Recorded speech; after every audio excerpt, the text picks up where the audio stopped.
Welcome to This Wasn't on the Test, the podcast where knowledge meets humor in the most unexpected ways.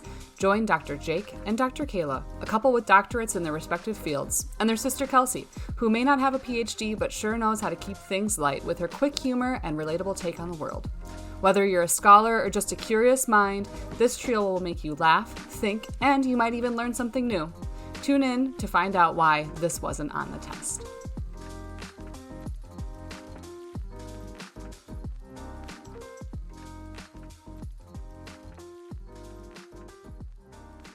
Welcome back to This Wasn't on the Test. I'm Kelsey. I'm here in person with my brother, Dr. Jake Berg, and my sister-in-law, Dr. Kayla Berg. Hey. Hello. We are live in person. Live. Maybe not live. And I'm regretting it. Jake is so sick of our bullshit already, and we've only been in this room for T-minus like 7 minutes. Yeah. And I now understand like the struggle because we always are laughing at Kayla for all of the shit that she does. Like she plays with everything, and then I sat down and I instantly realized there's so much cool shit to play with. She has 3 items in her hands right now. I have 2. This one's just in pieces. Yeah. Stop. To be fair, I instantly came in and started playing the drums, and then just told Jake to take the thing away from me that I was playing with. So.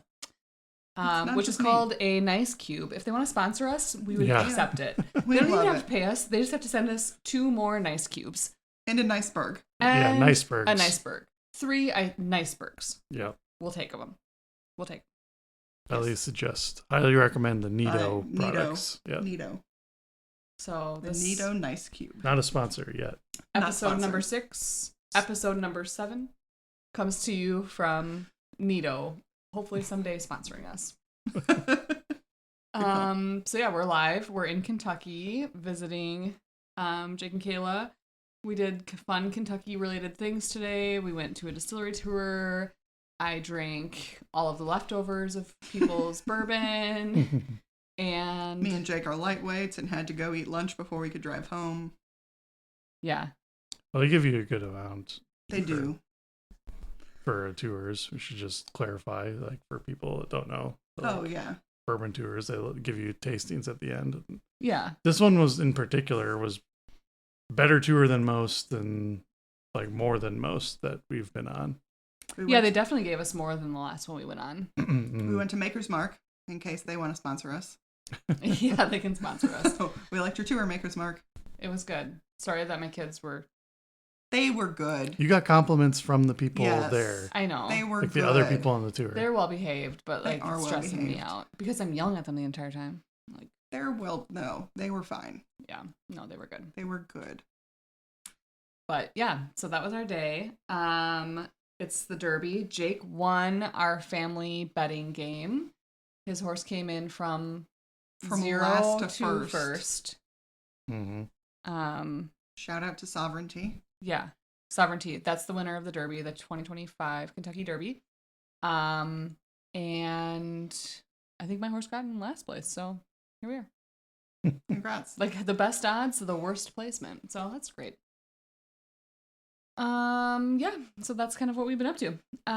Just hanging out with each other and playing games and all that stuff. So pretty typical stuff for us, but I had to work yesterday while everyone else had to do fun shit.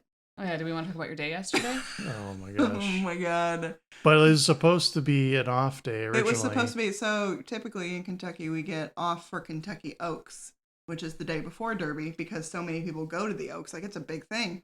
But because of all of the flooding we had in April, we had to use it as a makeup day. And it was a clusterfuck. Where, half the teachers already had days off on the calendar. Yep. So I had to cover a class. Scheduled stuff like. I had to cover a class in addition to my class. Like I offered. I have really good students, and so I knew adding extra bodies in there was going to be fine. And it was. But my first period was 47 students. Which should be illegal. I mean, I was wondering about that. It's probably, I don't know. I was like, I don't know why they didn't just get to school and be like, we don't have enough teachers, bye. I don't know. But I don't know. But I had 47 kids. and they were great. They sat on the floor, on the countertops, we watched a movie. Like, I did my best. They were awesome. Everyone was alive at the end. I think everybody kind of knew the situation they did. going through. Well, and it's just crazy because, like, really, okay, we need to do instruction today, and nobody is, like, learning anything. So what's the point? It's so ridiculous. Completely clerical. Yeah. You know, it's for the teachers' contracts. Obligations. Because they have to work the amount of days. Well, not even, like, And this is for, there yeah. has to be a certain number of student days, because teachers, they can always tack on to the end, and for teacher work days, the students have to have so many instructional days. Yeah. So. See episode 2 for insight on see episode 2. calendar.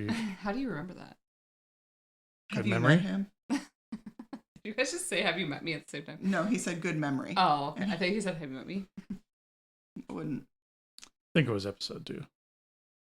So then, cut to the end of the day. Now, so it's Kentucky Oaks, and so I dressed up all cute, and I had my cute hat, and I had little, like, jockey earrings, and I had a cute, like, rose skirt that I thought was precious, because it is. Stop laughing already. And about the end of my second to last class period, 2 of my sweetest 8th grade girls come up to me and say, I think you have a hole in the back of your skirt. And I'm like, oh God, did I snag it on something? Do I have a little, I'm thinking, hole in the back of your skirt. They didn't think. Yeah. They left out, you have a fucking gape in the back of your skirt. This hole in the back of my skirt was 2 feet long from, like, ass to kneecaps. Like, and if you follow us on @this wasn't on the test on Instagram, I'll post the photo. I don't know about that. I'm just kidding. I wouldn't. I have the more appropriate version where you can just, like, see it on my leg how big the hole was, but it was, like, right down my butt. Your back. Yeah. And so I, called one of my friends who works in the building, and I'm like, I need you to cover my last class of the day. She's like, oh God, why? And so I'm telling her what happens, and she's like, okay. She's like, so I have a thing right now, but let me get someone. 2 minutes later, the principal rolls in and says, hey, Miss Jackson, I'm here to teach your class.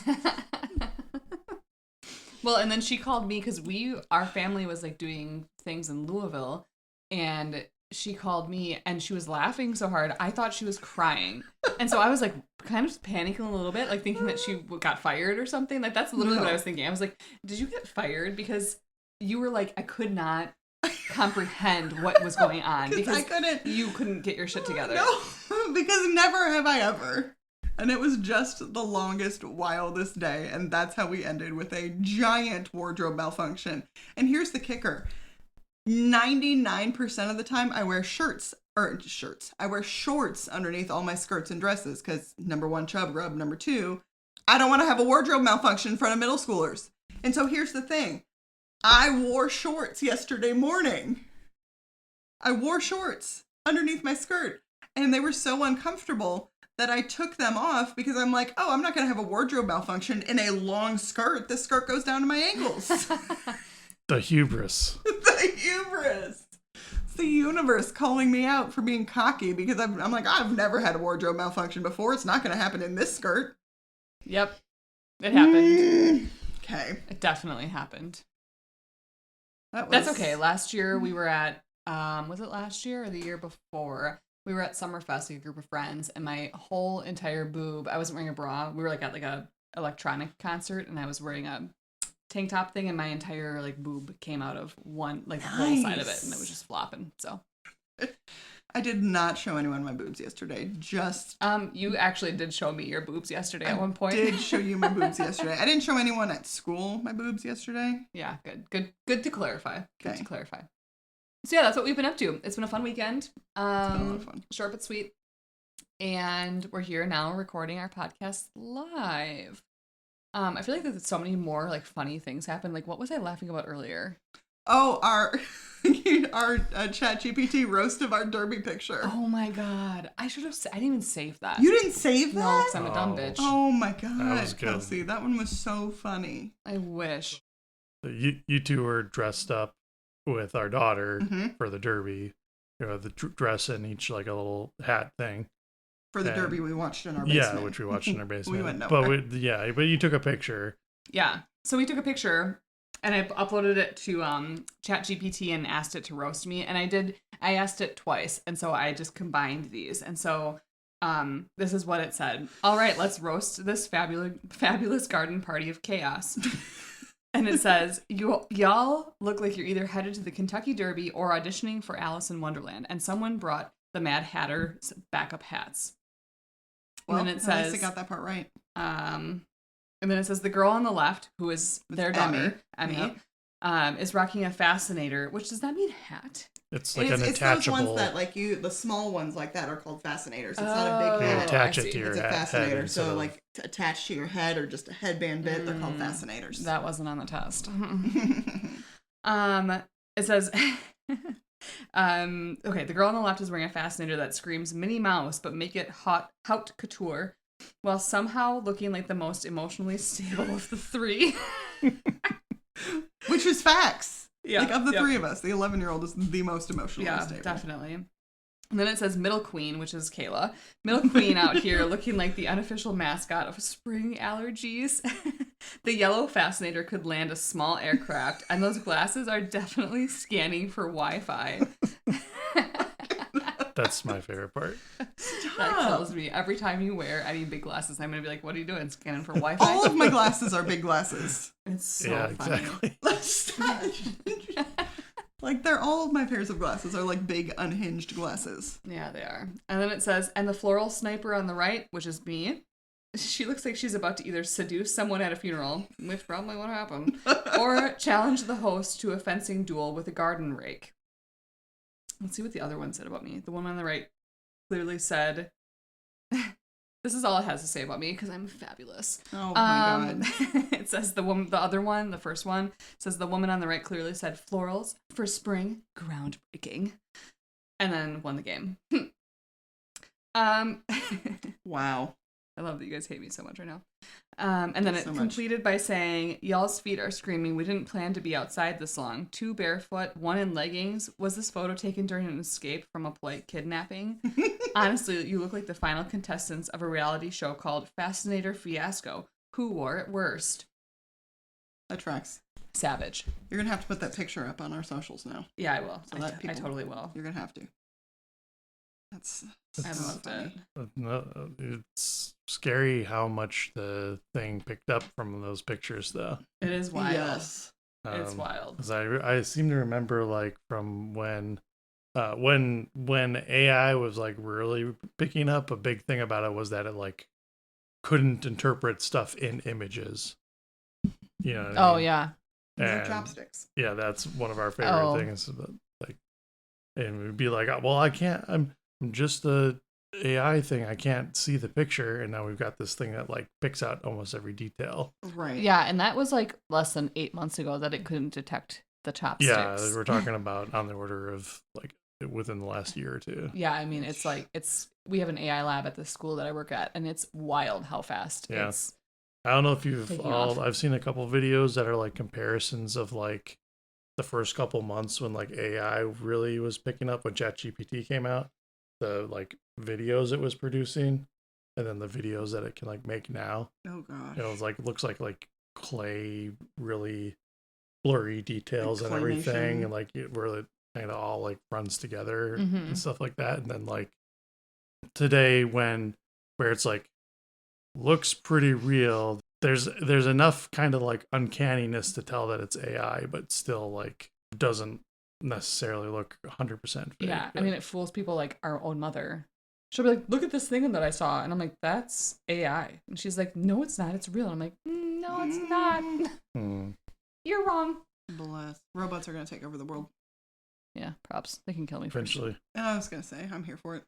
Yeah, I welcome it. For sure. So today our podcast topic is essentially both of your guys' dissertations. Do you guys want to, before we get into it, break down what a dissertation is for people who don't know? Because before I had siblings that were getting PhDs or the fake version of that EDD. Just kidding. Oh my God. I promise you that work would not bake. I'm just joking. Don't worry. I don't want the world to hate me. They already do. No one likes you. Yeah, you're right. Okay. No one. I have a whole Jesus. fan group. So. Whatever. Mm-hmm. I didn't know what it was before that. So.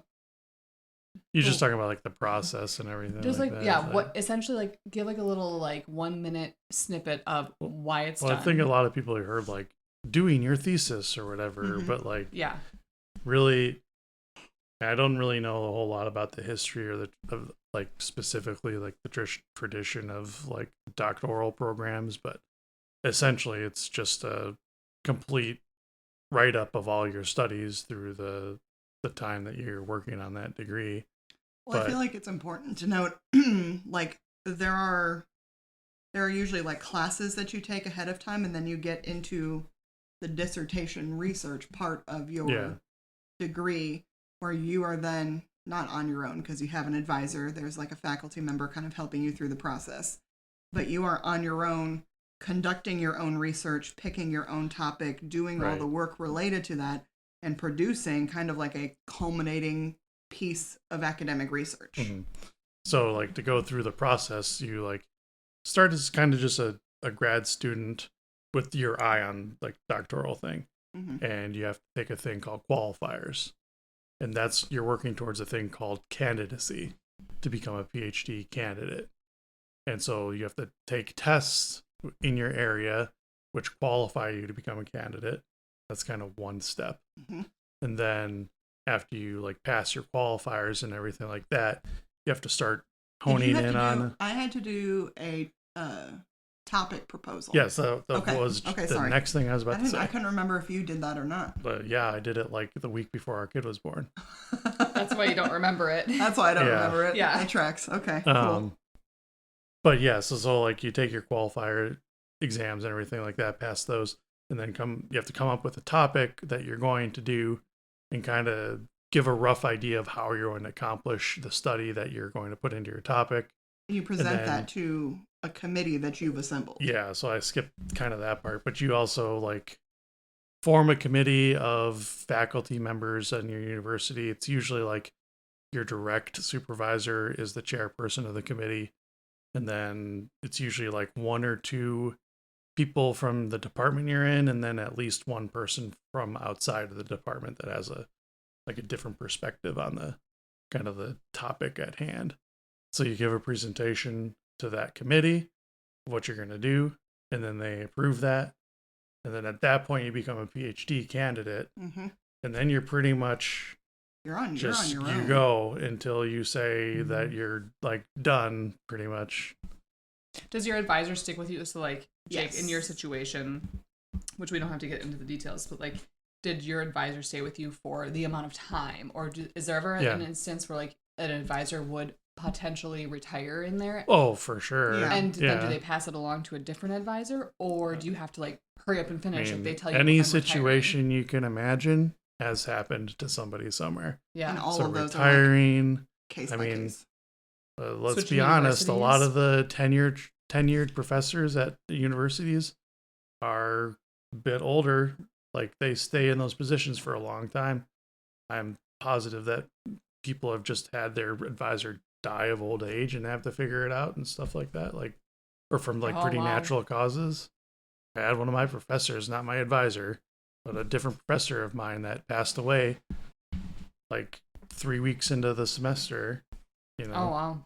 So, I mean, that's like not similar because I'm not going for my PhD, but my mentor that I had earlier this year, she was like so like prevalent. Is that a word? Prevalent. Prevalent. Loft. We were playing Boggle earlier. And one of the words that I came up with was loft. Not LOFT. LAWFT. Like, but you had put loft. You put the regular loft. I did get loft. And then I saw LAWFT. I was like a loft. Like, and then Jake said like La Fonda. Oh, yeah, like La Fonda in the loft. Yeah. Prevalent. So my mentor was like really prevalent, and she switched universities. Like really, like she got a job and like switch. Like there wasn't even very much time, and she was a vice president at the college that I work at. It can be a really sticky situation, mostly due to the funding. Well, this is from STEM. There's a couple different things, but like in STEM, where you pretty much only do PhD if it gets funded. Oh. Yeah. So like you have to find funding. Usually that's your advisor who's like writing grant proposals to like one of the government departments that funds things or whatever. Yeah. And so like if the grant just ends, the term of the grant ends or whatever, it's like hope that you get another one. Otherwise, I mean, there's a lot of people who are just like, the funding's done. I guess you're not moving on type of thing. So like that also plays into like a couple episodes ago we were talking about like the success rate of like people who go for their PhDs or doctorates or whatever. And we were talking about like different scenarios. So that's a scenario that could happen just for losing like why funding. somebody wouldn't finish. Like they wouldn't be able to get that funding back or whatever.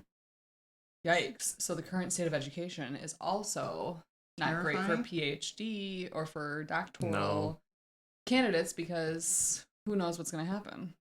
Bingo. Interesting. Yeah, that's crazy. So once you're a PhD candidate and you're out on your own doing your research, you still have your advisor, but it's kind of on like an as needed basis at that point where you're reaching out to them with questions. Can you look at this draft? I need help with this thing, whatever it may be.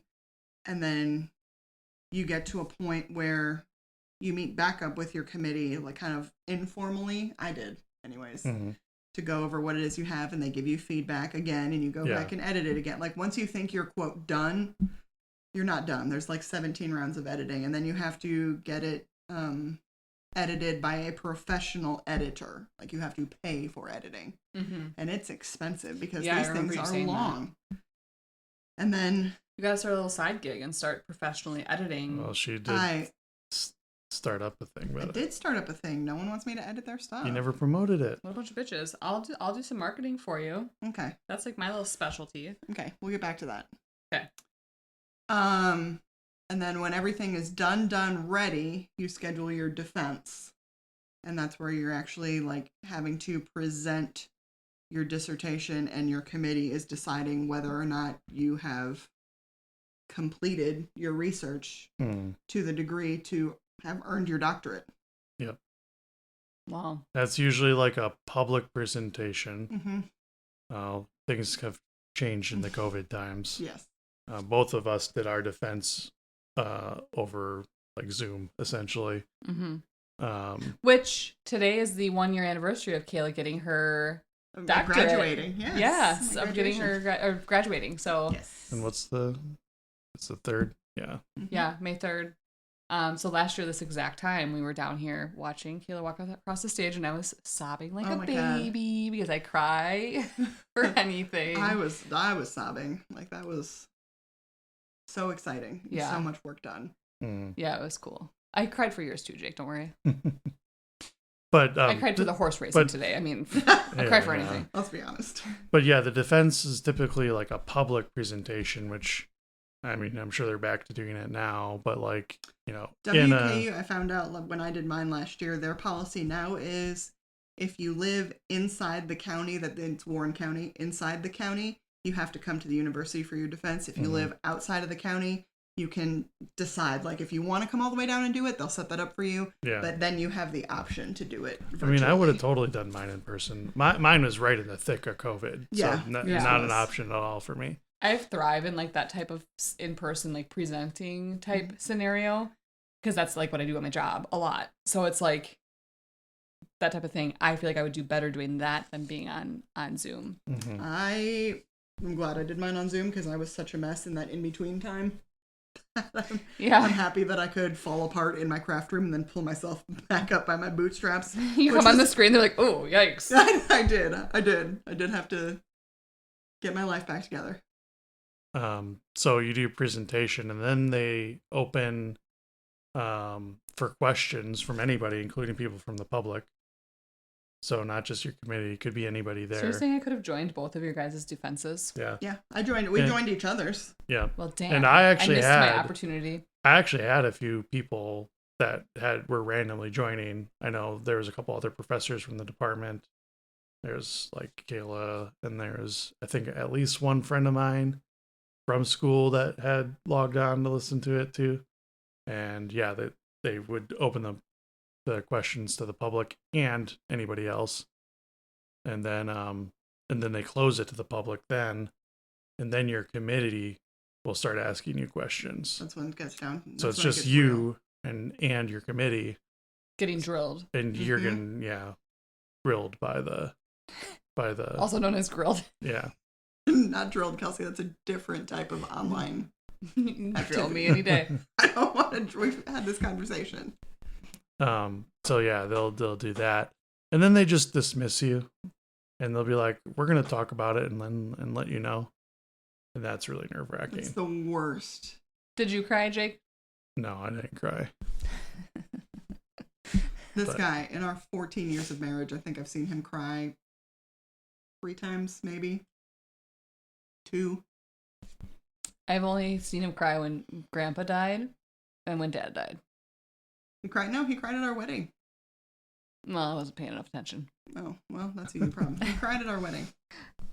I was still sobbing from you walking down the aisle. So. he also was sobbing. Yeah. So don't worry. Yeah. And then that's really crazy in like COVID times, because then you're just like, they kick you off the call and they're like, we'll let you know when to call back in. And then you're just like sitting in your room by yourself. Waiting. You know? Like twiddling your thumbs, like, what do I do right now? As opposed to like, if you're in person, they like put you out of the room in the hallway or whatever. And, you know, if your family's probably around the corner or something like that, it'd be like, oh, they're talking to me. So. And then that kind of distracts you, because you know your family would be like, how did it go? What did you say? What questions did they ask? Yeah. Otherwise, and then when it's just like you sitting in a room, you all of a sudden your brain probably just like turns on. You're like, well, shit, did I answer this thing right? That's why I still like Jake texted me and he's like, do you want me to come upstairs or do you want me to leave you alone? And I'm like, no, come up here. And he comes in and I'm like, I did terribly. They hate it. I'm not going to pass. I'm going to have to do this again. I can't do this again. Like, it was an entire meltdown. Yeah, I can imagine. Ugh. So then you get back in and then they tell you that you're passed. And they usually come back. You come back in there. They're usually like, well, Dr. Berg, and like that's kind of how they let you know. I watched her crying. That's exciting. Yeah. But then it's very typical that they'll be like, here's like these couple things that we want to see, worked on a little bit before you turn your. A lot of people, like there are 3 options for when you finish your dissertation. It's either you don't pass, you straight pass and you're done. And the majority, I feel like I'd say it's probably the majority. 90+% of the it's time. A conditional pass. It's like you pass, you're a doctor now.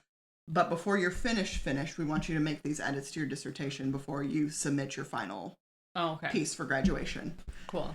And so mine was, taking out a section, rearranging a section, changing some verbiage. Like, it's nothing. Adding some details, things that they didn't think was clear or something. It's never, like, groundbreaking. It's just a lot of making it doctorate worthy, I guess. Yeah. I don't know. Like, do they polish? Do you give them a copy of your dissertation beforehand? They read it all. Yeah. So Kayla kind of said that I was gonna expound on that a little bit. Like my whole committee read my dissertation multiple times before the defense. Okay. And like we were working on it, specific sections up until the defense actually happened. Sure. Several members of my committee said to me, and I think your chair said to you, like, they don't let you get to the defense if you're going to fail. You're like, they usually like, they're not doing their jobs right. Right. They will usually just like, nope, you're not ready for that yet. Let's do this. Nope, you're not ready for that yet. Like, you're not going to get to that point where you're scheduling a defense until you are ready to schedule a defense. Your advisor should be the one that says that if once it's scheduled, they should be like, yeah, you're going to be ready to defend on that date, or they shouldn't let you defend. Sure. So that's why the percentage is like 90+ are like pass with revisions. Yeah. Because the chair should be pulling the ripcord on that and not letting it happen if you're not going to pass. I see. Yeah. Well, yeah, because it's a waste of their time too. So they need to make sure that you're going to pass. Yeah. Right. Yeah. Cool. I will say some people have really bad advisors too. They're out there that are just completely not tuned in to their students' progress and stuff like that. Yeah. So I can imagine there's also just like people who don't do well presenting or in front of people, and so they completely bomb when they have to like formally present. But like if they're going through the process where the whole committee knows what like a formality at that point. Like you can not be the best presenter, but because your research and your findings and the content of your dissertation is so solid, as long they as should know that your dissertation is worthy before going into it. Yes. So even if you bomb the presentation, they might be like, did somebody else do this work that you've been sending us the whole time? Or was that just like you were so nervous you can let's schedule it again to do the defense now that you've had kind of a dry run at that point. Yeah. You know, okay. Interesting. So yeah. That's cool. Kind of well, thanks for your 1 minute version of the dissertation. It's a lot. No, I know. I'm just joking. Cool. So today we're going to, yes. I was just going to say, like, this is not like go through our whole entire dissertation. No. I'm going to read yours word for word. Just start from start to finish. We're going to record it all. Good luck. That's why this is 8 hours long, this episode. So do we want to, here's the question. Do you want to like read yourself or do you want us to read these sections to you? I want her to read it, especially mine. Okay. Because of the Because terminology. he thinks I'm stupid. No. So I think, I don't know if you understood I flagged 3 sections. Yeah. Okay. So if we each flagged 3 sections of our dissertations for Kelsey to read and live react to, we're gonna start with mine because it's my turn to go first. And okay, fine. So I have to live read these. Yep. And am I allowed to like react as I'm reading them? Yes. Yeah. Great. Okay. Okay. So some of my I don't think we're gonna just like explain every single thing about it. Some of my paragraphs are long. Okay. But it's not. You're gonna be okay. Okay. So let me get through like the wording and I'll react as I'm going. And if I have questions. So you're going to read the paragraph that starts here. It finishes on the top of the next page. This is more words than I've read in days. You can do this. I believe in you. I do like to read. I read books every day. I do. So Kelsey's going to read an excerpt from Kayla's dissertation, which is titled Teacher Background and Unprecedented Students. Nope. Good start. Not in fact the title. I'm already failing. Okay. Teacher background and underrepresented students in gifted education. So Kayla Kathleen Newman-Berg, 2024, WKU. Students. Can I hang on? You don't have to read the stuff in parentheses. That's just the citation. Okay. Yeah, you've never seen this. You've never seen a document like this before. There's a certain style we have to write. Okay. Students of color are underrepresented in gifted and talented programs in the United States. Although all students have had the potential to be identified as gifted, studies have consistently shown that white students have been overrepresented in these programs compared to their Black and Hispanic peers. There's a spelling error. Just kidding. Oh my God. Gotcha. Got her. I was like, no. That was not. Oh my God. The look on you. We paid like $1,000 for there not to be any spelling errors. I spent so much time on this. No. Okay. Anyways, Black and Hispanic peers. In general, it was expected that gifted populations for any given district or school should be demographically similar to this district or school as a whole. However, that has not been the case for most, if not all, districts and schools studied. For example, Card and Giuliano found that in 2012, 7.6% of white students participated in gifted programs compared to only 3.6% of Black students, 4.6% of Hispanic students, and 1.8% of English language learners. Is that like ESL people? ESL. Mm-hmm. Okay. Yaluma. Okay, you can skip over the people's names. EMA. It's just the name of the. EMA. It's just the names of the sources where I got the information from. The authors of those. This group reported in their study that while Asian students only comprise 4.8% of the overall pupil population, they constitute 8.6% of students in gifted programs. Similarly, white students were 47.9% of the student population and 55.2% of the gifted population.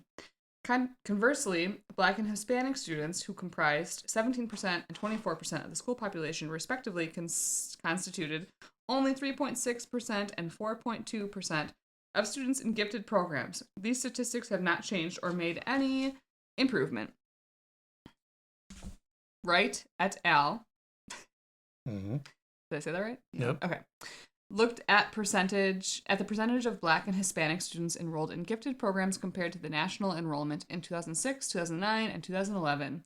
The findings showed that the underrepresentation of Black students has stayed at 47% and only dropped by 1% for Hispanic students.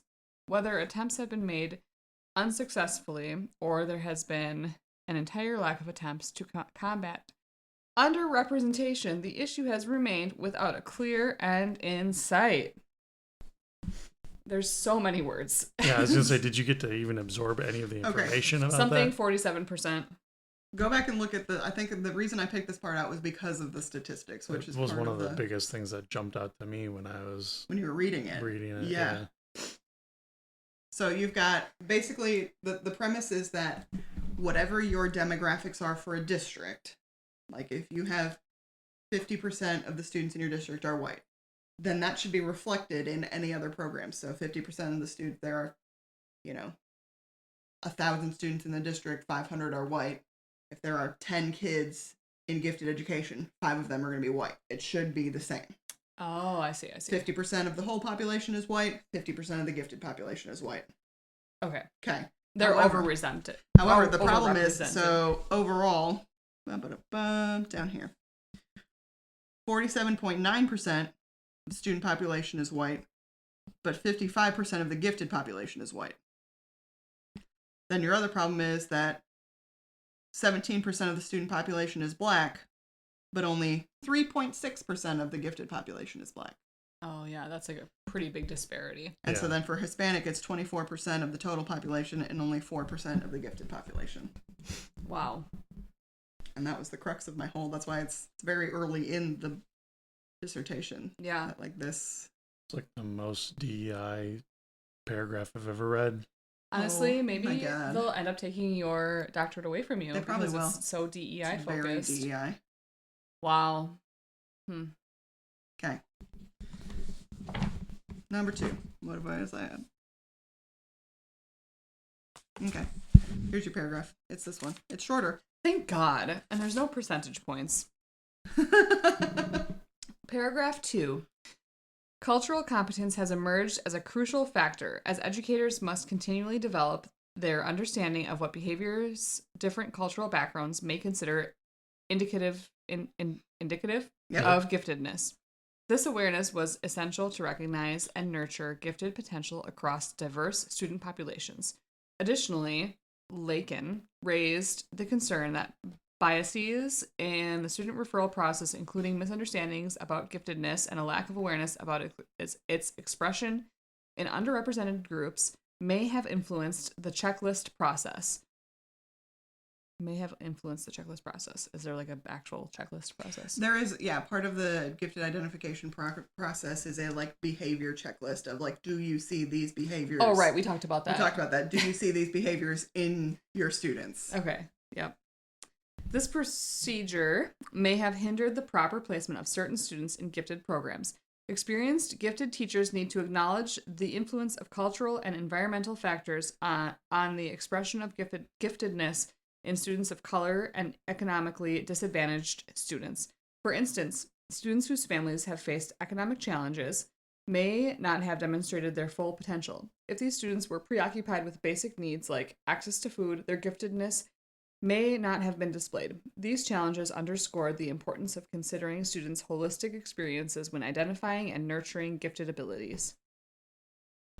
Yeah, that's a really interesting point because, you see in TV shows all the time of underrepresented populations or people that are in shows being so smart, but they can't. Right. come up to their potential. Obviously, that's like off of real life things. I was saying there's some other like bits in there about how like the cultural values are different in terms of what characteristics are like encouraged and praised in terms of giftedness. So that, you know, these students are likely gifted but may not be showcasing traditional gifted attributes. There's like a template, but I mean, we're talking about systematic biases here where that template was written off of the constituents of the population of gifted and talented students in the 80s and 90s, which is even less equitable than now, you know, so. Yep. Yep. All right, you got one more. Okay. Whew. Okay, I love this one. So this is towards, a little context here. This is towards the end where it's talking about my research findings. And so the research that I did was teacher interviews. And one of my bigger takeaways, my bigger findings, whatever, was that older teachers were less likely to identify minority students. Mm-hmm. Okay, so this is kind of talking about those interviews and what happened in them. And this is a real small paragraph, but I want your reaction on this one. Okay. Can I ask a question? Yeah. How many people did you interview? 14. I tried to divide it up in terms of 14. Oh wow, so these are all their ages represented. So I have a whole table in here about like here's everything about what they teach, what grade level, so I tried to get at least one teacher from each of the middle schools and at least one teacher from a feeder school that fed into that middle school so that I had a variety. So my table's got, you know, the teacher, their gender, their ethnicity, their age, what they teach, what school they're at. I mean, yeah. Ish. And then how many years of experience they have. So, no Hispanics, huh? Nope. Is there a reason for that, or just because you don't have anybody in your area? I mean, and part of I had it was quasi-structured random sampling where I basically reached out to my GT teachers in my district and was like, hey, I'm doing this that I work with in my department. I was like, hey, I'm doing this research. Do you have any teachers at your school that you think would do this, would help me out with this? And so then from there, I then had to email these teachers and then all these teachers and then get them to agree. So they're like, right. So like, you kind of whittles X it down. And then I emailed 14. More than 14, and I didn't actually need 14. Some of them are like repeats, but I was willing to take anyone who would have me. Yeah. So. Okay, cool. You did every interview of the people who agreed. Yes. Though your target was maybe a little lower. Yes. Yeah. I was targeting your minimum target. Yeah. I was targeting. I wanted 12. I ended up with 14. Yeah. So I wanted 5 middle schools, 5 elementary, and 2 GT teachers. Okay. And I ended up with 2 extras that I'm not saying no. Yeah. You got to do that. Sure, I'm not. I'll take them. So. Cool. Okay. Here's your paragraph. This little one right here. The oldest teachers interviewed, aged 50 plus, indicated that they were unlikely to consider student ethnicity as a factor when identifying students for gifted services. These teachers also stated that they did not feel ethnicity needed to be considered in the identification process. One teacher noted that ethnicity did not play a role in her identification of a student at all because, quote, that's been one of those affirmative action things, end quote. And that when, quote, God... I picked this one. I picked this one on purpose. And that when, quote, God created people, he just created people. So people are people. And I don't take any of that into consideration when looking at a student, end quote. Please. Jesus Christ. I knew you'd enjoy that one. Yeah. I mean, it just... I hear people all the time say, like, I don't see color thing. Like, it just, like, adds to that type of thought process. You need to. Yeah, like, right. And, like, people who are of, like, different cultures than others, like, and any type of group of mixed people want their family history and their culture to be recognized. And like, they would have pride in talking about what they are I mean, we can have a really long discussion about just, I think the biggest thing that I took out of this is people's one of those affirmative what's the word I'm looking for? They refuse to acknowledge how deeply rooted and old the systematic biases in our social cultural system is. It's like, yeah, we've made so much progress. I don't deny that in terms of like integration of different races and with each other or whatever. But like, there's a lot of what your argument is like people not even acknowledging that exists, or that here's an example, like just that minorities are represented. There's like so much more in like urban areas, and like, you know, if you think about like the lower income demographics in urban areas, it's a lot to do with not being afforded the opportunities going back into the 1800s we're talking about, that they're still having ramifications of like the disproportionate amount of poverty because they weren't given opportunities, because they're vilified for so long, even after like, you know, slavery was abolished and all that type of stuff, right? Like well into the 1900s, you know, you just don't get to go to a certain school that's really good. You know, that was only 60 years ago. Isn't that wild? You're just not allowed to go to that was only 60 years ago. I know. Yes. I mean, that's just like, I mean, there's so much, it's like, there's so much that has happened in a short amount of time. We were talking about that last week. Like, I hadn't realized that like Chernobyl only happened in the 80s. Like, that shocked me. Like, this type of stuff only happened 60 years ago. Well, it's a weird phase where it happened long enough ago that none of us were there, but so short ago that it's so easy to feel the repercussions or the effect of when that was still in effect, when different things were still in effect. You know? Yeah. And here's my thing. I went into this thinking, you know, when I was interviewing teachers, that kind of the boundary line of perception was going to lay on race lines. That it was going to be more of, your white teachers have a traditional perception of giftedness, your black teachers are more open to considering different ethnicities. And so part of why I think that paragraph is important is because like that was not the case. Right, it's more of a generational thing. It was more generational than it was racial. Yeah, because you don't find it as much now. Like our generation of people, you still find it for sure. Right. But people are so much more woke these days. Yeah. But for real, like their eyes are so much more opened and understanding, and there's like so many more resources for us now. Yeah, well, maybe it's one of those like the first step with integration where like these teachers that are 50 plus would have been like, we have to treat all each other like we're equal.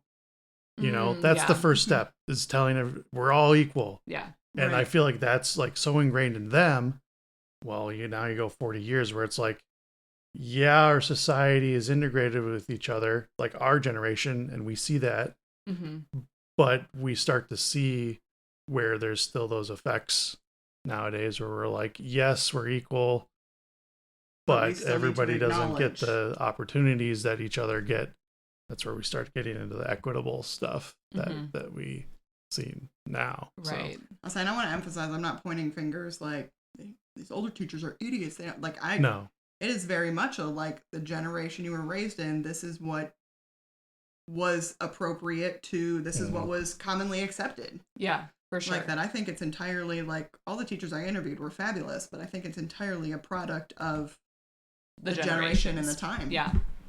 I mean, you see that just even like in the social construct too, is like where people like with our like current political situation, I think a lot of like older people, their eyes are being opened because they were just like a certain way because that's how they grew up and that's how their parents grew up, and they were never, you know, like they didn't have the opportunity to be enlightened because there wasn't social media for them to see what's going on around the country. Like there wasn't any of that type of easy access to things where, for us, we grew up with that type of access. So like it is easy for us to become enlightened. Yeah. Whereas an older generation, it's not quite the same. And so like obviously they're still stuck in that. A lot of people are still stuck in that. This is somewhat of a tangent, but just something kind of related to that. Like I always thought, like when we were growing up, because of where we grew up in Wisconsin, it was so white. I was like, I've never even witnessed direct racism because there's nobody else here. Yeah. Oh my gosh, that's so true. Yeah, and like I had one friend growing up, like through middle school and high school, that was a Black girl, and we still talk to this day. But she was like literally like one of the only Black kids in our entire district. Yep. And she had white parents because she was adopted, and so it was like what a different, so she had a very different experience, I'm sure, than like other Black people maybe would have had in education because she had white parents, but then she was also grew up in a place where it was white. Like everybody's white. So it's like, how like the stereotypes and stuff that are put on to kids that are in those types of situations, like in smaller towns and stuff. Yeah. I'm sure it was miserable at most points. Well, I mean, once I got into high school, that awareness. That facade started to come down a little bit. Yeah. I definitely started witnessing things. Well, that's a whole nother thing again, but like, especially after 9/11 happened, because we were in high school. Middle school. Yes, we were in middle school when 9/11 happened. I was about to say that we are going to high school in the years after 9/11 when things have changed. Socially and culturally developed after kind of like the settle of the new normal. After that, like we had a few, I mean, you know who I'm talking about. Yeah. I think they're Iranian. Yeah. Family. They are, yeah. It's treated so terribly, just because they're Middle Eastern. Yeah. And they were wonderful nothing people. To do with them. Yeah. And they were like some of the smartest. They were some of the like smartest people in our classes. You guys had one of the siblings in your class, and I had one of the siblings in my class. Yeah. And they were like the definitely top of their class students, and very gifted musically, very gifted in so many other areas. Like it's just wild how I'm sure that I mean, I can't even imagine having to grow up in an area like that. And then you've had since then like the COVID times of the racism towards Asian people because of COVID. Like, and it's wild. Yeah. It's sad. So that was a little bit more of a serious note. Jake's is going to end up becoming unhingedly funny because it is understandable. It is undecipherable comparatively. I think moving forward, it would be really interesting to dive even more because I feel like this is really good conversation and people would be really interested in it. Like, I think we should do like full episodes on this type of stuff. DEI related and get canceled by our own president. Let's do it. Ew. I'm here to get canceled. If I'm not doing the type of things that are going to get me canceled, cancel me. I'll cancel you. I'm sure you will. I've been trying to cancel you for years. And here I am. Like a bad STD. Oh, God. Keeps coming back. Oh, God. Never experienced one, so don't know. Me either. Interesting. Anyways. Out of the two of us, who would be more likely? Definitely you. Okay. Can we backtrack and like reference the fact that Jake and I have been together since we were 12 and 13? Okay. I've been with myself since I was 12 or 13 too. But only yourself? Yeah. Lies. Anyways, go ahead, Jake. I wore a purity ring, Kayla.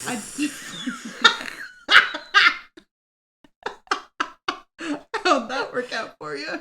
It broke. I was going to say, how'd that promise go? Well, I mean, she made it to being married. Oh, yeah, I suppose. I didn't. Up top. Okay. Yeah. I mean, what do you consider? What does a purity ring actually cover, though? Like, what are you allowed to do? It's a pretty big debate. What are you allowed to do with a purity ring on? I mean, you're not supposed to do anything. Oh. Did you make it? To marriage? Yes. No. Okay. We're going to have to talk more about this later. Anyway, are we ready to move on? We are. I want to talk about science now. So can you let me talk about science for a little bit, please? Yeah, of course. You're going to start with your title? Well, the first thing I was going to give Kelsey is my abstract, which does have the title at the top. So she'll get that out. Okay. But I want to see you squirm a little bit with some of this stuff here. So just do your best. Okay. On the stuff in here. I do want to make like a little bit of a I'm gonna put my hand here just to like keep it right here. Yeah. Observation that Jake's dissertation book I know is quite a bit nicer than Kayla's. I know. We did not go to the same university, and so everyone does it a little bit differently. Jake's is nicer than mine. It's really nice. It has the University of Louisville crest on it, and a little bit more information. Interesting. Mine has all that, like the same. A dissertation presented to, like all that stuff is in there. They just don't put it on the title. Still no crest. No crest. Well, low budget.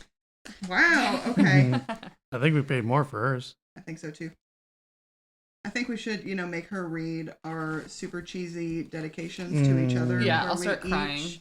Dedicated our dissertation to. And nobody mentions me in their dissertation. I think I did. Oh, really? Hang on. Let's see it. Hang on. Emmy, nope. Jake, Emmy, and Taylor. Sorry, Nope, you didn't make the cut. Bitch. You didn't make the cut. Wow. Okay, we're starting with Jake's. It says abstract at the top. Nothing about art here. Not that kind of. What does abstract mean in this situation? It's basically just like the summary of what you found. Like what the purpose of. Did your abstract not to mine had to be so many more words? Like that would have not been enough. Mine had a word limit, like a word minimum on my abstract. My abstract is like a page and a half long, almost 2 pages, and Jake's is a paragraph. Seems like she worked a little bit harder at hers. Ayo, so you might have had listen, you might have the fancy cover, but this is just a pig in lipstick over here. Oh, okay. I didn't say that. Jacob, I love you. Mm-hmm. Okay. Cool. Okay, abstract. Study of neutral hadron production in a high-intensity particle physics experiment. Jacob W. Berg, April 21, 2021. In this dissertation, I present independent measurements of the multiplicities R of pi to the 0th power. Can we pause for a second? What? Why are you using a personal pronoun You read this. in formal writing? You read Didn't this. you And edit also this? it was told, yeah, you read it. Also, that was what I was told to do. Also, I think when I read it, I asked that same question. Because I was not allowed to use a single goddamn personal mine pronoun, is a STEM even in one. my... Yeah. I mean, I had a conversation with my advisor about that specific thing. Like, I'm trying to avoid saying I, and he was just like, you don't need to. So. Poor shit. I mean, avoid. It's like, don't go ham on it, essentially. But such a much lower bar. Well, it's like I actually did something. Than I was held to. Like my thing says that I did something. I did something too. I don't see it. I don't see anywhere in here where it says that you did any right of it. Right here, this gold embossed fucking name on the front. Yeah, but it doesn't say that you did any of it. I'm gonna hit you over You know, if you did it, it would say like, no, I studied this oh my and gosh. No, that's not how this. Okay. I hate him. I hate you. I don't want to do this anymore. I'm quitting the podcast. Well, this is awkward. All right, I guess restart, Kelsey, since you got so rudely interrupted. I'm just going to start with the paragraph. I'm not going to read the front part. Yeah. In this dissertation, I present independent measurements of the multiplicities R of pi to the 0th power and squiggly n. Yep. Mesons produced in annihilation interactions of electrons and positrons at the center of mass energy of 10.54 GeV. Data were collected using the Babar detector at the PEP-2 storage rings located at the SLAC National Accelerator Laboratory in Menlo Park, California. Both mensons have a decay mode to 2 protons, which is used to identify them and measure their production per event. I find, oh God, R parentheses pi to the 0th power. I know I'm saying that wrong. Equals 2.8 plus and minus little thing 0.3 per event, and R parentheses squiggly n equals 0.25 plus and minus little thing 0.03 per event. I also present my contributions to software development for the MU2E MU2E experiment at the Fermi National Accelerator Laboratory. There you go. How'd I do? You got there. Shit. You read it. Wow. You definitely read it. What is the squiggly n? Eta. It's a Greek letter. Just like pi. Oh. This is literally simple. It means plus minus. So I was right. Plus minus. Plus minus. Thing. Yeah. 0.25 plus or minus 0.2. So you would say pi 0 is what that is. Why is it in the little power spot? That's the charge, because if it has a charge, it would be a pi with a plus or pi with a minus. But it doesn't have it. It's a neutral charge, so it's pi 0. Okay, I get it. Yeah. Do you understand? Totally. So one thing is you said protons. They decay to photons, not protons. And mesons. Where's photons? You said both particles decay to 2. Oh, photons. I did say protons. Yeah. Aren't they the same thing? His face says Yep. absolutely not. His face says, you're an idiot. Of course they're not. So what does it mean? What? All of the words that I just all read? of it? Read it. Read the rest of the thing, and it'll tell you what it's all Okay, about. I'll start now. Okay. You're going to read the whole thing start to finish right so now? I guess what I'll say is generally there's the 2 particles that I picked was pi 0 and eta, and it was measuring how often those get produced in the events that are captured at the Babar detector. So I think we talked about this at one point in the past, but like they're making so many collisions per second. Each of those collisions has just this big spray of particles that come out of it. Mm-hmm. And so this is just basically figuring out how many of those particular particles were generated per event that happened at the particle detector. This is wild because it's so much more mathematical, obviously, than yours. Yours kind of hits a social standard, right? Yeah. So it's easy to chat about. This, it's what the fuck am I even reading? Yes. Correct. It's wild. We've also both. I mean, clearly we're in 2 different fields, but also this is a quantitative study, so very heavy on the data and numbers. Where mine was qualitative, which is a lot more people-y typically. Sure. Did you see the guy at our distiller tour today that was wearing that math shirt? Yeah. Yes. What was it about? It was just pretty random math stuff. I was wondering if it was you were looking at that. I saw it. This is dumb. No, this guy's a fucking idiot. I think I heard one of the guys talking about some chemistry stuff. I think they were all. I think they're students. Probably students and chemists. Or something. I got that vibe too because they were talking. I think the tour guide somehow was pretty. He was very smart. I kept on thinking, oh my god, we should talk about this sometime on the podcast because his there was knowledge of chemistry the chemistry of bourbon. I don't know if he's wild. actually works as an engineer for them that just does tours on the side or something like that. He is surprisingly savvy with the chemistry that was going on. I'm saying with it the wasn't bourbon, with the bourbon it definitely making. didn't feel like I've memorized all of this. Yeah, he knew what he was talking about. Conversational about it. So I heard one of the group that you're talking about ask him a chemistry question at one point. Oh, okay. And it was in that same group with the guy wearing the shirt. Do you ever just want to blast out some sort of physics-y thing and then impress people with? Well, I'm waiting to wear one of my shirts in public. I have one that's I was what don't you understand? And about a bunch of math and be like, oh, don't you understand about that? And be like, in fact, I do. You should have worn it today. Right. That would have been perfect. I mean, today we're all just trying to duck and cover from the rain. Yeah. True. True. Very true. All right, what's our next section, Jacob?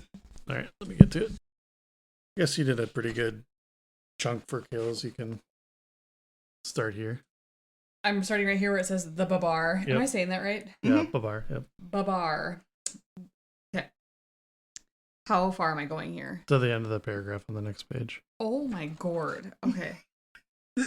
And you were overwhelmed by my first paragraph because it had percentages. I need to drink some of my cocktail. It's gone. Okay. Cool. The babar experiment was largely concerned with the production of fancy little Y particles. I love fancy little Y particles. They're my favorite ones. Derived from the annihilation the annihilation of electrons with positrons at center of mass energies between 9.4 GeV to 10.6 GeV. Of particular interest to the experiment of the fancy little Y, in parentheses 4s, resonance at a center of mass energy of 10.58 GeV, fancy little Y, 4s, is a member of the, oh god, bottomonium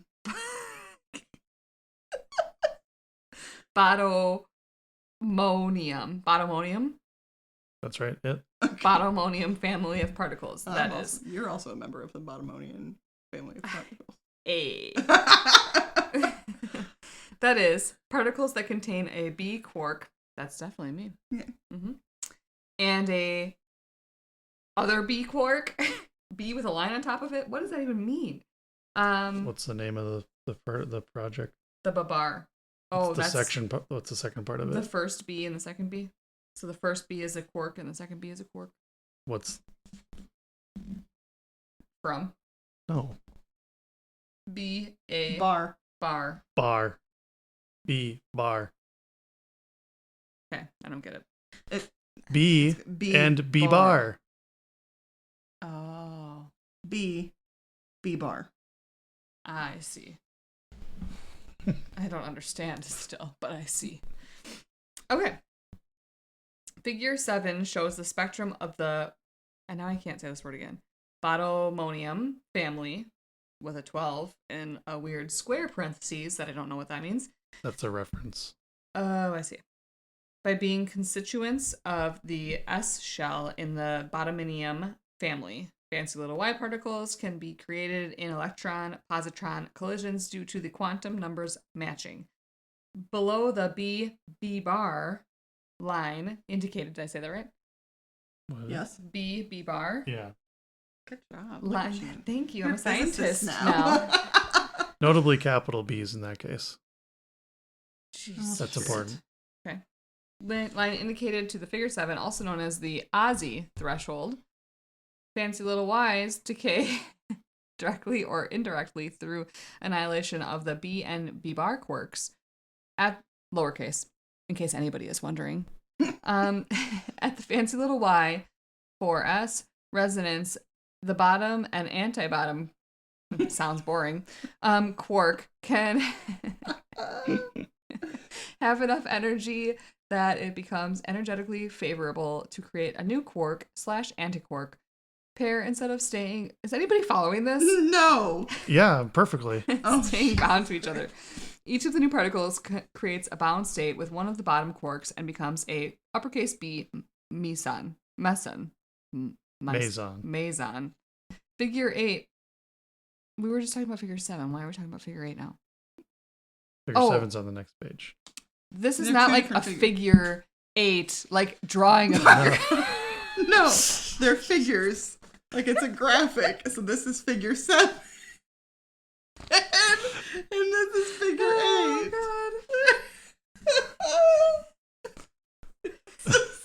I understand.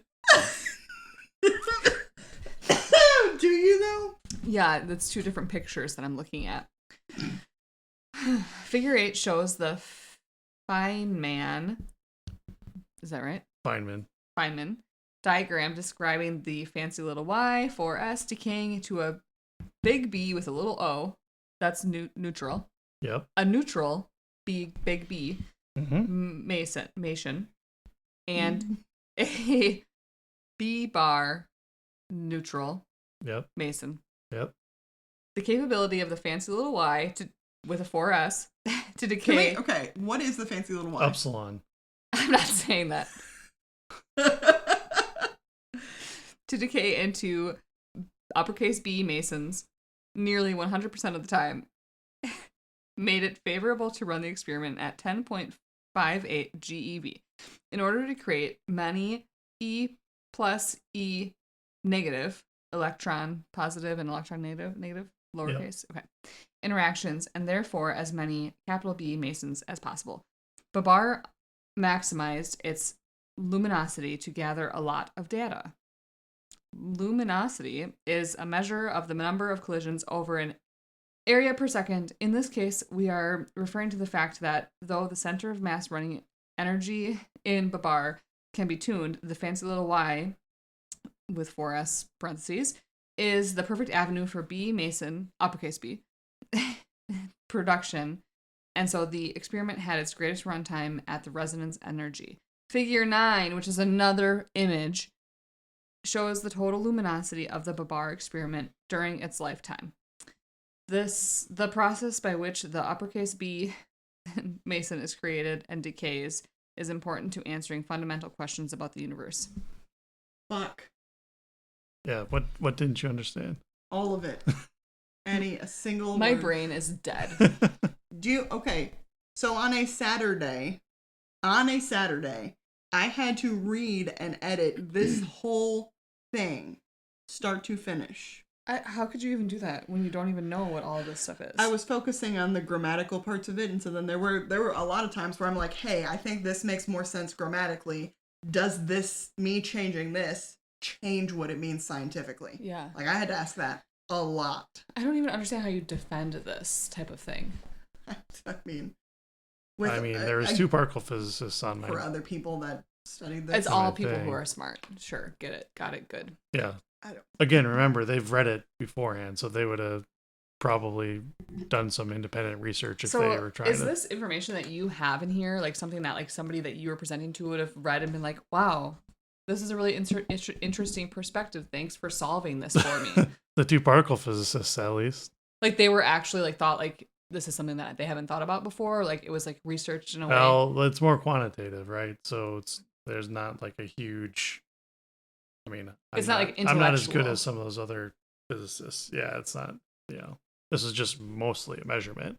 But it's about the going through the process of being able to formulate an experiment, acquire the data, analyze the data, and be able to produce, a measurement that contributes to the overall study, like, or just catalog of knowledge of these things, really. So was this like... some people do PhDs that are obviously groundbreaking. But was this like groundbreaking or not? Was this in its entirety like new knowledge? Well, physics? Yes. Then, in that sense, yes. That's really cool. Wow. So. That is really cool. Good work, bro. This section in particular is just describing... we haven't gone into it. We should do a whole episode 1 of CP violation and antimatter antimatter discrepancy in the universe. Sure, I don't know what that means. Great. Well, you're made of matter, right? Obviously. I do matter. I thought it was made of mass. Well, one of the biggest problems... Matter has mass. Yes. Yeah. Okay.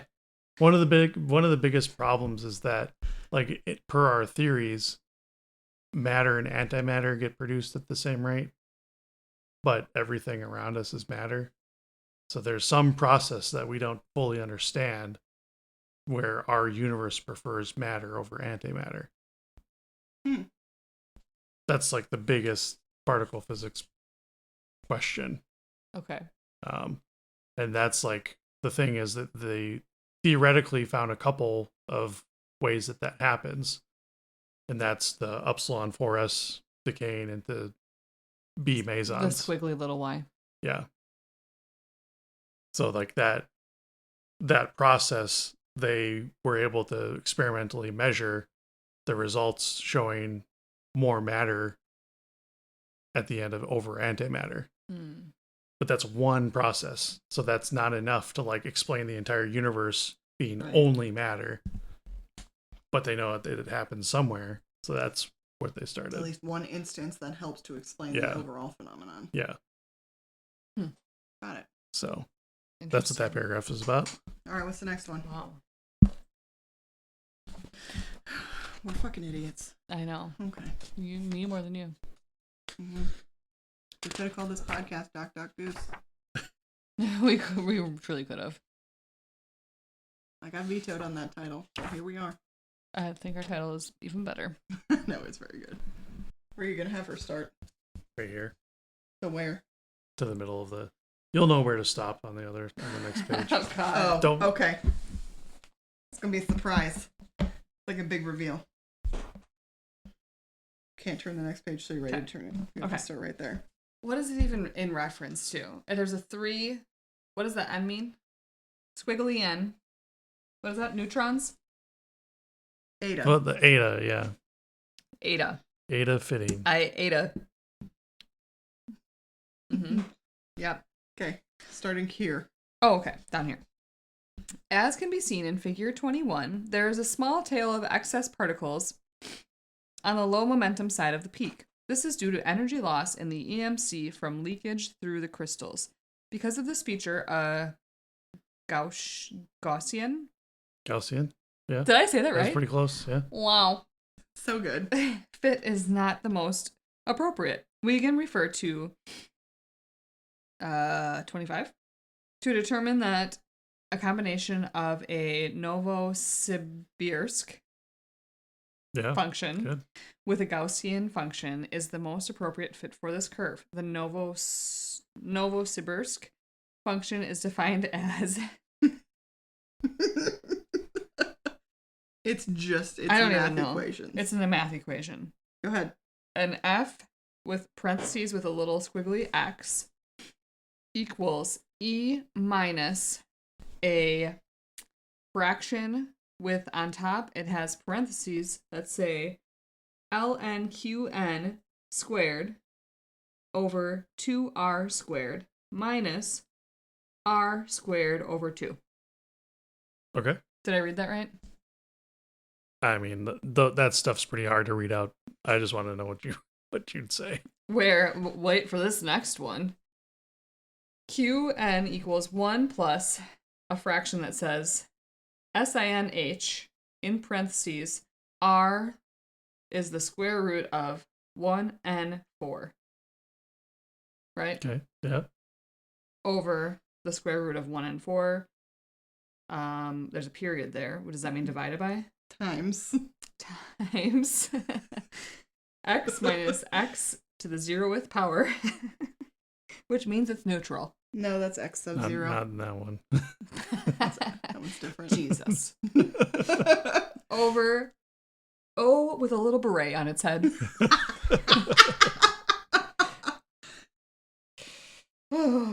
Where T is a fit parameter describing the shape of the curve, and I don't know what that is. And the O with a little beret, serve. Serve. You gotta finish the paragraph on the next page. Oh my god. That's why you left it as a surprise. Similar functions as in a Gaussian function. I said that wrong this time, didn't I? Example, the center of the peak and the standard deviation or RMS width. The Novosibirsk function does a good job at approximating the curve around its peak. To get a good fit on the tail of the signal of a Gaussian function is added for this analysis a long-ass equation that there's no fucking way I can read, and a little bit smaller of an equation that there's no fucking way I can read. So in total, Yeah, F so you total just add those together. N times 1 minus Q in parentheses times Fn parentheses M with a little tiny little n plus N times Q times Fg parentheses M little tiny n. Yeah, you got it. Good work. So what does it equal? Read the next sentence, the last sentence there. Where N is the number of N's and Q is the measure of the probability density relative the two functions such that total probability density equals 1. There you go. So it equals 1. Well, I think that's normalizing it. Okay. Yeah. All of that math for that. Mm-hmm. Well, no, what this was. Okay, what is the O with the beret? Is it a sigma? You a Sigma. Sigma Riz. Sigma Riz, bro. Skibbity toilet. Get out of here. Yeah, that's a sigma, the Greek letter. Duh. Kayla. Bro, you were the one that called it an O with the beret. God bless. So, in these things, so like, we create histograms that like are measurements of different things, and due to multiple factors, like you're plotting the mass of the particles that you're detecting, essentially. Sure. And the center, like, it'll look like a bell curve, kind of like with like a hump in it. Okay. Love a good hump. Why is your conclusions 1 page long? Because the rest of it should be self-explanatory. Is that a good hump? Oh yeah, there's a whole bunch of charts of it in the back. Wow. I can understand Kayla's. There's no understanding yours. No. In any case, we're plotting out the mass of the particles that we're detecting. And so like the center point of the little humps would be like the mass of the particle that you're looking for. Okay. The amount of that particle is Baha Baha. Mew Mew or D Muon. Baba Tau. events. Tau. Tau Tau. Baba events. So essentially the amount, if you like shade it in that area underneath, like you make a line that fits over that hump on the graph, Okay. that then you take the area underneath that, Mm-hmm. that counts the number of particles that were total detected in that sample. Mm. And so what you're trying to do is find an equation for the line that covers that like hump. And a Gaussian is like your very typical bell shape. Okay. Well, for the eta particle in this study, instead of a good bell shape, there's one side of the curve Yeah. that trails off longer than the other side, so they're like not symmetrical on both sides. Yeah. And so that second function, the Novosibirsk, is a one that like fit that tail part of it. So you add a Gaussian plus a Novosibirsk, so you can get a good sharp fit of the hump on the thing. So Wow. like that's in the Save that page. I have it. Currently, live report or live info. He's trying to find something to show us. I will say his has a lot more pictures than mine does. I don't have. It is kind of like a picture book. It's cute. It's cute. so Physics for dummies. So this is one Hardly. where this is showing the two different components.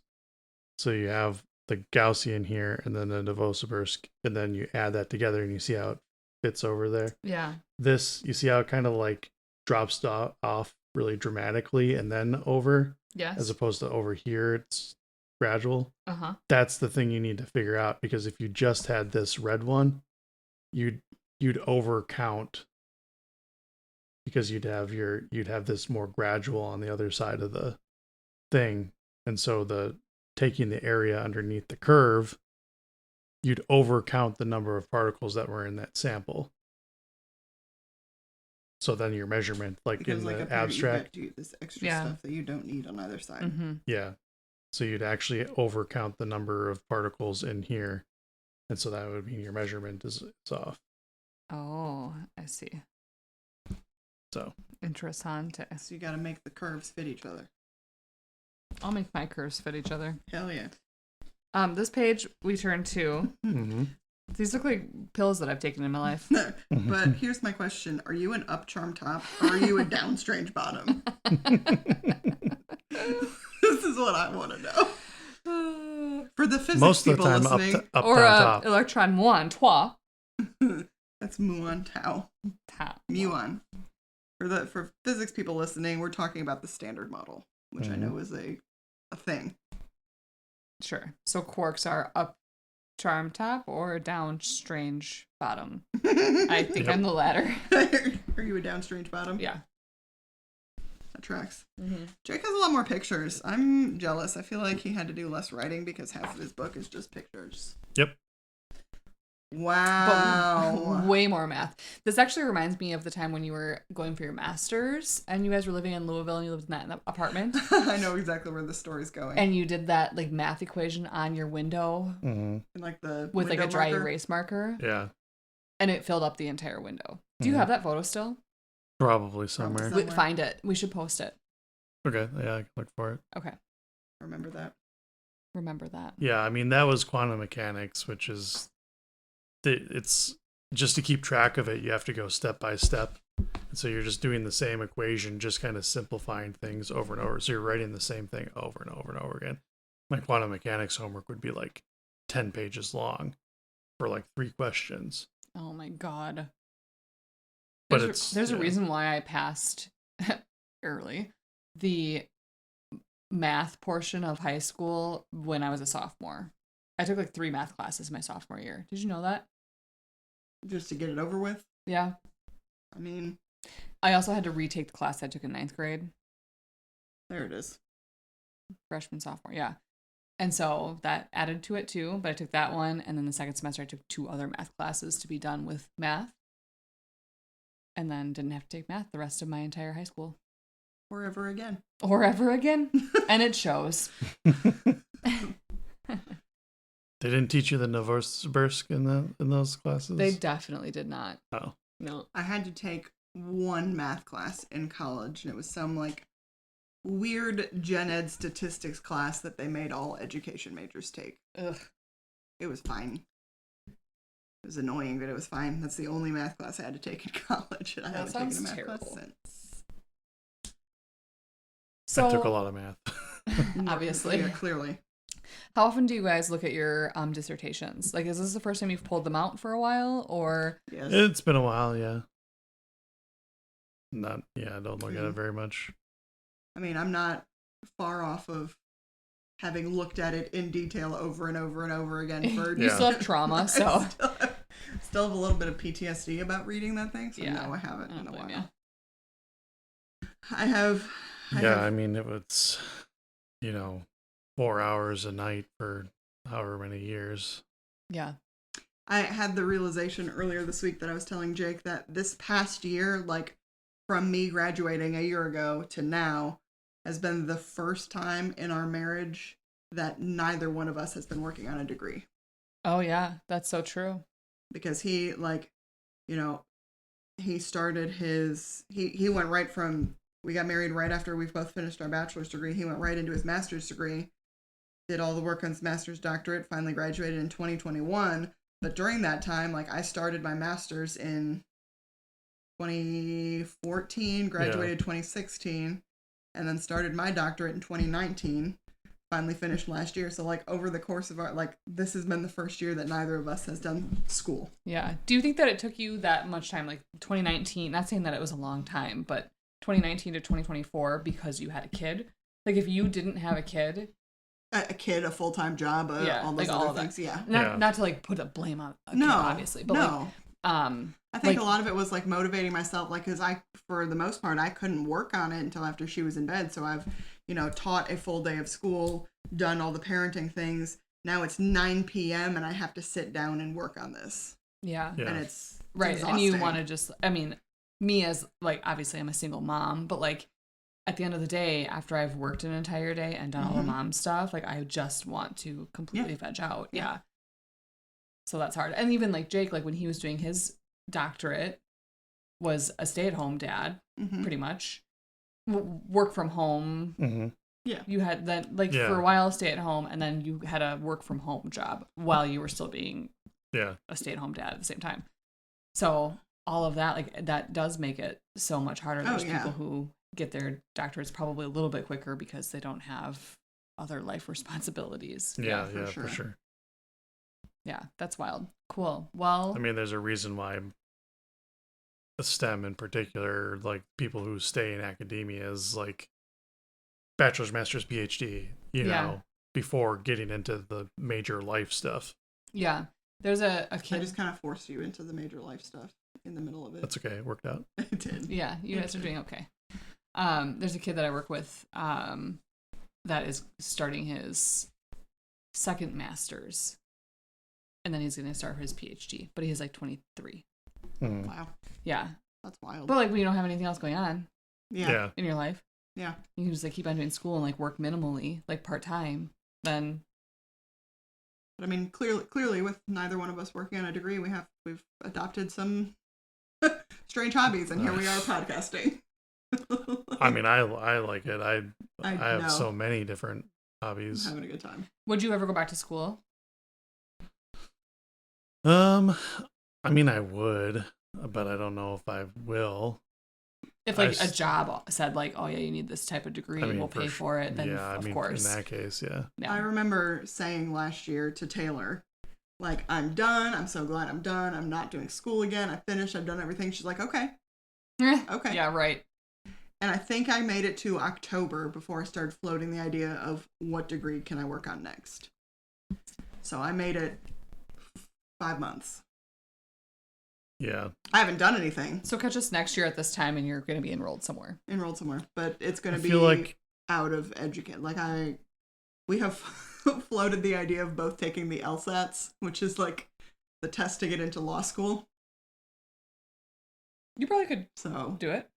I mean, I feel like we have written proof here that we were able to research independendly and learn things. So, what do you need to get accepted into law school? Like a 150 on the LSAT? I 170? I don't know. It's been a while since I've seen Legally Blonde. I don't know. Never seen it. What? Yeah. Oh my god. Not only am I the least educated person here, I also don't watch movies. So I don't know any pop culture references. What do I have to offer? What are you offering? A pretty face. Mm-hmm. And humor. You're welcome. Anyways. I was going to say really quick that like if I ever went back to school, I'd kind of want us to be in a place that where the university was to actually go in person. Yeah, I agree. Because that's one of my things that I like the most about going through schools, particularly with STEM, is like meeting people from all over the world. Yeah. Because I got to like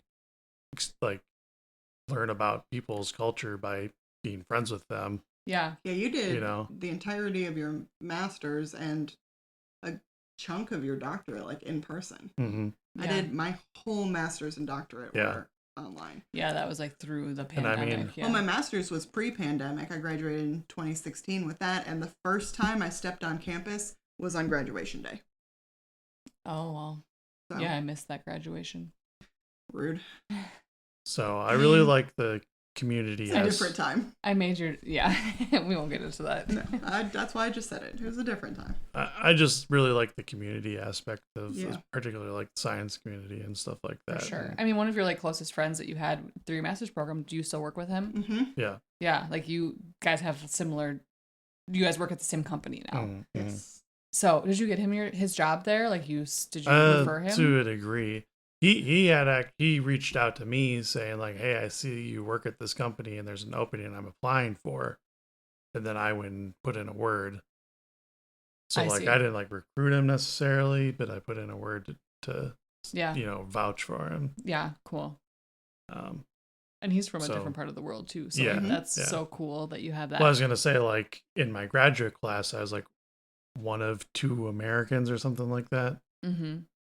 And the rest were from all over the place. Yeah. And it's awesome. Just really awesome to meet some of those people, especially from where we grew up, like we were saying earlier. Yeah, right. I remember when we had them all over a couple times. We did like a Friendsgiving type thing, which was incredible because it was like a cultural fair. Yeah. Of in our world food in our living room. Yeah. It was awesome. In your cool apartment in Louisville. Yeah. Cool apartment. Still wish you guys lived there. Sell this place and move there. That building sucked. Here's the thing. The building cool. The building sucked. The management of that building sucked. Jake was at a point finally where he wasn't having to go to the university every day. Yeah. But I was having to drive to work every day, so it made more sense to be closer to where I was working. Well, for the same cost of your mortgage, I'm sure you guys could find a lovely 2-bedroom high-rise apartment and have 0 equity. So no problem. Cool. No, I'm gonna keep my house. Okay, thanks. Great. Well, this was a really fun episode. It's really fun to record in person. I wish that we had more time this weekend and we could record a bunch of episodes. But we'll record in person again in July. Maybe we'll record a couple during that time frame. Yeah. Mm-hmm. And then what do we want to do for next week, guys? What are we doing? Did we talk about it at all? We didn't talk about it. No, we didn't talk about this even once. I have a couple of ideas. I kind of want to hijack and make us all take the IQ test. We already talked about that. That's a whole process they have to pay for. But we're not going to pay for it. Let's just do a free one. Free ones are bullshit. I mean, how much bullshit? They want to make you feel smart, first of all, probably, because they're trying to get you. Let's put a pin in that. Maybe not do it for next week, but I will start looking to find a reputable IQ test situation. Okay, cool. So we'll look into that. We can't do it for next week. And then my other thought was I had a friend, shout out to Angela, who was interested in talking about like TV shows, like The Big Bang Theory specifically for Jake, and like the accuracy, like how you feel about shows like that and the accuracy of shows like that. And then in the same term, like educational shows and like the validity of them for people. You mean like trained teachers or something? I'm going to need an example. Like what shows are we talking? Like Abbott Elementary. Okay. English teacher, of course. English teacher. Oh. Just really like TV shows and like if they're accurate or like how much they are relatable, or like if you can like feel confident like that kids are watching these shows and like actually learning type of thing. I mean, I'm okay with that. I had topics ready, but oh well. One of us did the homework. It wasn't me. I don't do homework. I've done a bit of homework here and there throughout my life. Yeah. I've done some homework. I like it. Let's do it. Cool. Okay. Yeah. So we're going to talk about The Big Bang Theory, the show. I'll get a couple others because it's definitely not the only one that does physics stuff. Abbott Elementary. English teacher. With our favorite, blanking on the name right now. Right, what, the main guy? Yes. Brian Jordan Alvarez. Is he hot? Shout out. That's subjective, I think. Also, he wouldn't be into you, I guess, is what. Yes. Wow. Why? Because I'm not smart enough for him. Yeah, that's why. Yeah. Okay. It's because you don't have a penis. Oh, he's gay. Okay, that's fine. You didn't get that? No. I thought it automatically had to do with my intelligence level. No, you don't have a penis. That's fine too. No, although, really quick, all my friends are gay, so I'm used to this. He was on Celebrity Jeopardy recently, and his like charity that he was playing for was even related to like teachers and education. Like he's 10 out of 10 would recommend. Although we'll really say really quick, he does a bunch of characters on Instagram, and one of his characters talks about his wife all the time, and so people are like, well, meet him in person and be like, ask him how his wife is, or like. Oh my gosh. Like... I love that. Send me his stuff. I want to follow him. Okay. Yeah. Amazing. Brian Jordan Alvarez. Yep. Great. Well, that'll be next week. It was fun. Thanks for joining us in the basement of Jake and Kayla's house. And we're always in our basement. We are always in the basement. Well, I'm not always in the basement. No. Sometimes we let her out. Sometimes, yeah. Join us next week to find out what else wasn't on the test. Thanks. Bye.